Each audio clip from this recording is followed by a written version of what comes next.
বন্ধের সময় যখন আমরা সবাই নানার বাড়িতে যেতাম, তখন বিষয়টা অনেক উৎসবমুখর ছিল।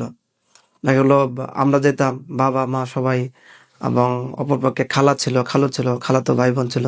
ওরাও সবাই আসতো। আর মামাতো ভাই-বোনরা তো ছিলই। সবাই যখন একত্র হতাম, এখানে আলাদা একটা গ্যাদারিং হইতো, আলাদা একটা উৎসবমুখর ছিল। নানা ধরনের আয়োজন ছিল খাবার-দাবারের। তারপর হচ্ছে খেলাধুলার কথা তো বলতেই হয় না। তো আমার কাছে যে বিষয়গুলো এখনো বেশি স্মরণীয় হয়ে আছে, রাতের বেলায় খাওয়ার শেষে যখন হচ্ছে আমরা শুতে যেতাম, ওই চৌকিতে বা খাটে থাকার জায়গা হতো না আমাদের। আমরা যে কাজিনটা ছিলাম, তো মামাতো ভাইরা, খালাতো ভাই সবাই একত্রে একসাথে থাকতাম। তার জন্য আমাদের কি করা হতো, এই মাটিতে খড় বিছিয়ে তার উপর কাঁথা বিছিয়ে সবাই মাটিতে শুয়ে পড়তাম। এমনকি নানাও আমাদের সাথে শুইতো। তো শোয়ার পর সবাই অনেক গল্প বলতাম, হাসাহাসি করতাম। এবং নানা ছিল, তারা পুরাতন আমলের অনেক মজার গল্প বলতো, কাহিনী বলতো। এগুলো আমাদের শোনাইতো, মজাদার ছিল।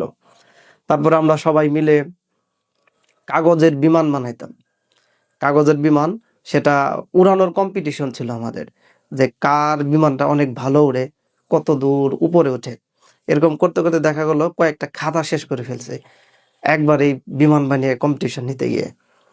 আরেকটা ইন্টারেস্টিং বিষয় ছিল, আমার নানার বাড়ি থেকে ৫-১০ মিনিট হেঁটে গেলেই আমাদের এই ঝিনাই নদী পড়ে। তো নানা প্রতিদিন সারা বছরই সেখানে ওই নদীতে গোসল করতে যেত। তো আমরাও কি করতাম, ওই সময়টাতে নানার সাথে আমরাও নদীতে গোসল করার জন্য যেতাম। তো হেঁটে হেঁটে সবাই যেতাম। যাওয়ার পর নদীতে কত ঝাপাঝাপি, সাঁতার কাটাকাটি এবং সাঁতারের কম্পিটিশনও ছিল আমাদের, যে সাঁতার কেটে কে কত দূর যেতে পারে। কিন্তু নদীতে একটু ভয় কাজ করতো, দেখা গেল একটু মাঝখানে যাওয়ার পর আর যেতাম না, সবাই ফিরে আসতাম।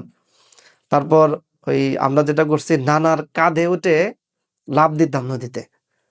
নানার কাঁধে উঠেও লাফ দেওয়া হতো, এবং হচ্ছে নদীর যে তীর বা কিনারা ছিল সেখান থেকে দৌড়ে এসে লাফ দিতাম। লাফের একটা কম্পিটিশন ছিল। তো আসার সময় আবার দেখা গেল আমাদের যে ভেজা কাপড় ছিল, সেগুলা সবাই ভালো করে ধুয়ে ঘাড়ের উপর কাপড়গুলো লাগিয়ে সুন্দর করে আবার ফেরত আসতাম। আবার আরেকটা মজার বিষয় ছিল, ওই নানা ভোরবেলা মাছ ধরতো নদীতে, বা আশেপাশে কিছু বিল ছিল, পুকুর ছিল, সেগুলোতে ওই বাঁশের বিভিন্ন মাছ ধরার যন্ত্র বানাইতো, সেগুলো দিয়ে নানা মাছ ধরতো। তো আমরাও গেতাম যাওয়ার সময়। তো অনেক সময় মাছ উঠতো, অনেক সময় সাপও উঠতো। তো আমাদের সাপের প্রতি আগ্রহটা বেশি ছিল। যখন মাছগুলো ঢালতো, সাপটা বেরিয়ে আসতো, আমরা লাঠি দিয়ে সাপটা ইচ্ছা মতো পিটাই পিটাই মারতাম। এটা অনেক এনজয়েবল ছিল। আর মর্মান্তিক বিষয় হলো, যেদিন সবাই চলে যাব, খালারাও চলে যাবে, আমরা আমাদের বাড়িতে বিষয়টা চলে আসবো, তবে ওই দিন খুব খারাপ লাগতো, যে এই কয়েকটা দিন এত এনজয় করছি, আনন্দ করছি, এখন আবার সে আমাদের ব্যস্ত জীবনে সবাই দূরে দূরে চলে যাব। তখন বিষয়টা একটু অনেকটাই খারাপ লাগতো।